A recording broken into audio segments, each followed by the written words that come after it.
Hi guys, what's up? This is going to be my video review of Apocalyptic Violence by Adorned and Ash.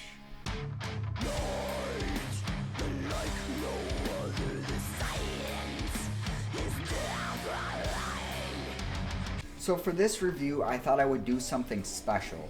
So this is actually a 1-year release music review.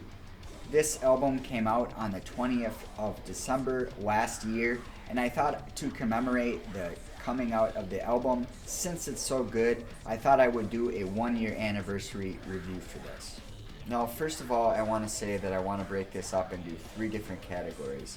Those categories being general things about the band, album info, and specifics. So with that out of the way, let's get into the general things about the band. The band is from South Africa. They've toured in all major cities of South Africa, and they've also been to some festivals in the rest of African countries. Each member of the band has their own personal touch to the production and the making of the music. However, it ranges from classic rock to hard rock to goth to metal. Just all over the place, really. Let's talk a little bit about the history of the band. In the early years, they practiced 2 to 3 times a week. In the later years, they ended up practicing only 1 time a week, and that was because families got bigger, they got other jobs, that sort of thing. That just sort of led to the band not being able to play and practice as much in person. Mark, the drummer, started the band in 2008.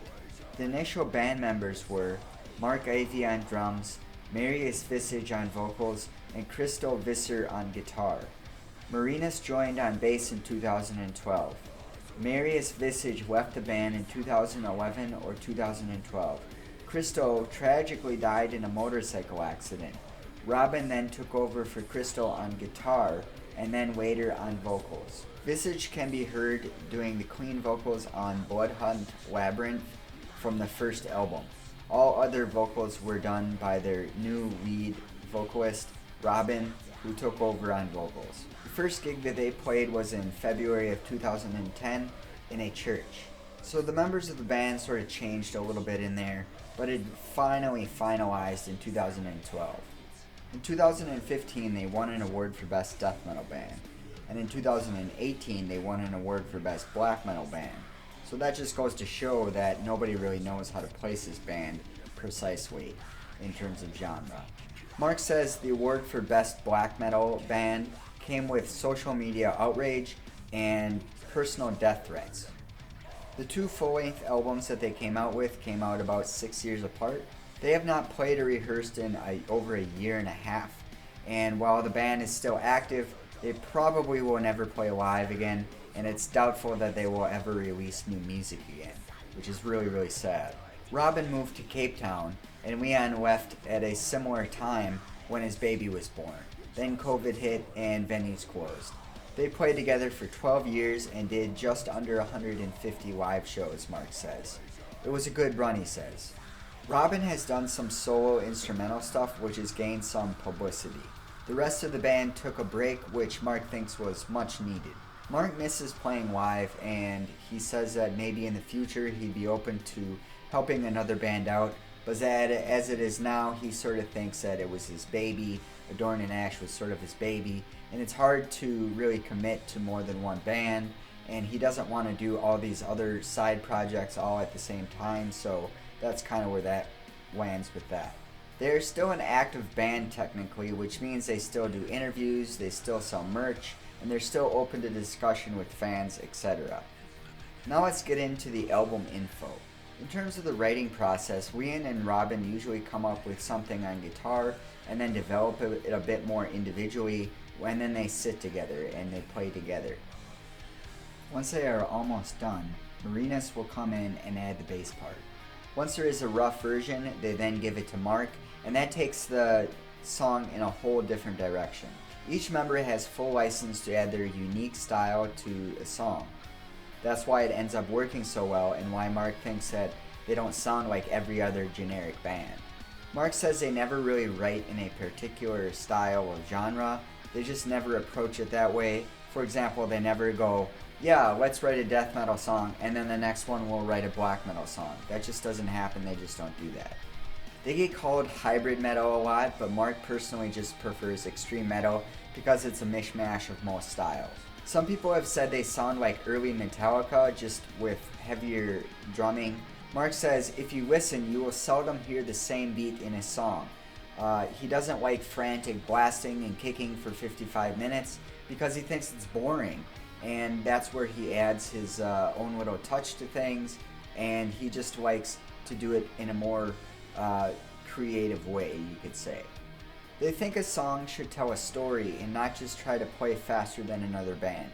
They always let a song guide itself and see where it leads and what it needs, and not let egos get in the way. Apocalyptic Violence is not a concept album, and it doesn't have a single main theme running through it, but the majority of the album has to do with spiritual deception in the culmination of the return of Christ. So in that way, you could say the title of the album is really a good way to classify the theme of the album in general, Apocalyptic Violence. As far as why make this album, Mark says, this album, as well as the previous works of the band, are always faith-inspired. The songs and the lyrical themes may differ slightly, but ultimately is to declare their faith. As far as favorite songs are concerned, the band consensus is Beauty for Ashes is the band's favorite off the album. It's Mark's personal favorite because it's so personal as well. Mark recorded the drums in a separate studio from November to December in 2017. All other parts and the mixing were finalized and completed in 2019. The album came out December 20th, 2019. Now let's get into the specifics of the album. Death Is My Embrace 2 was the last song that they actually wrote and came up with for this album. Death Is My Embrace 1 and Inner Sanctum were done in the later years. Songs like Gloria, Defy Your Gods, which is actually supposed to be a capital G, but they lowercased it just because, who knows. They were written and composed as far back as 2014-2015. As for The Day the Sky Rolls Up, Mark got the idea after listening to a message at church and then wrote the lyrics. Sky took a long time to develop into what it is today.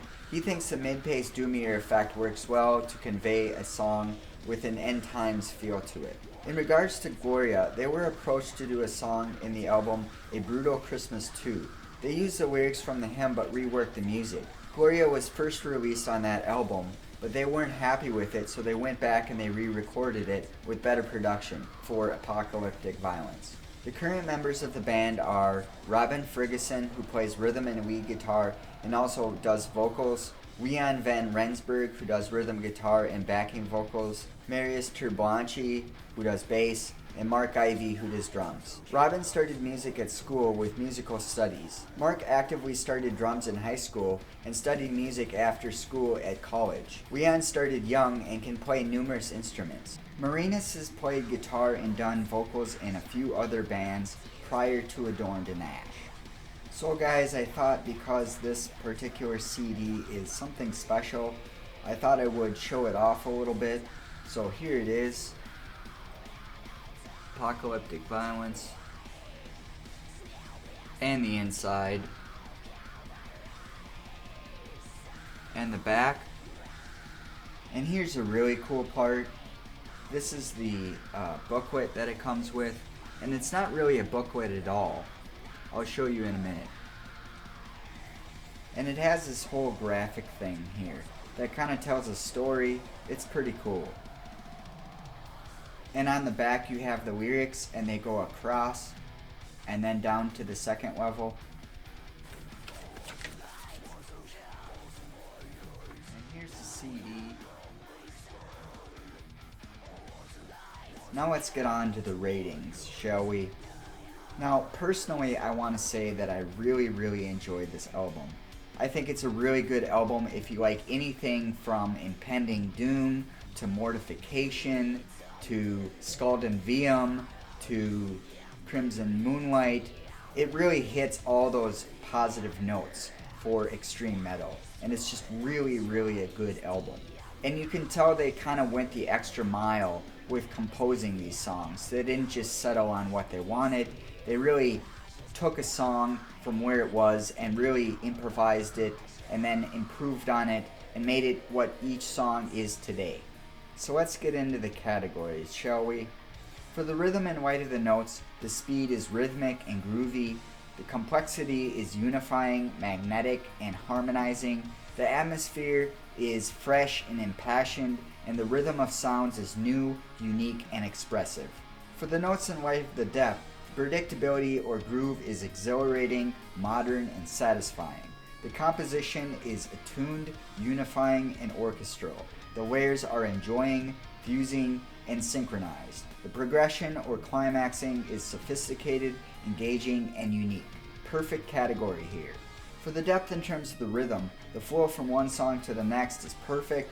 The synergy is harmonizing, melodic, and unique. The production, whether tasteful or not, is very tasteful, satisfying, and rounded. The genre, whether original or defining, is pioneering and perfectly genre-breaking. It's a perfect category. For the lyrics, the rhythm is chanting and heterodox-like. The melody is outstanding. The synergy with the music is fine-tuned, and the content is creative yet classic. Finally, for the X Factor, these guys really nail it. They put in that extra work. They make their brand something special, and so for that, they get a perfect category on the X Factor.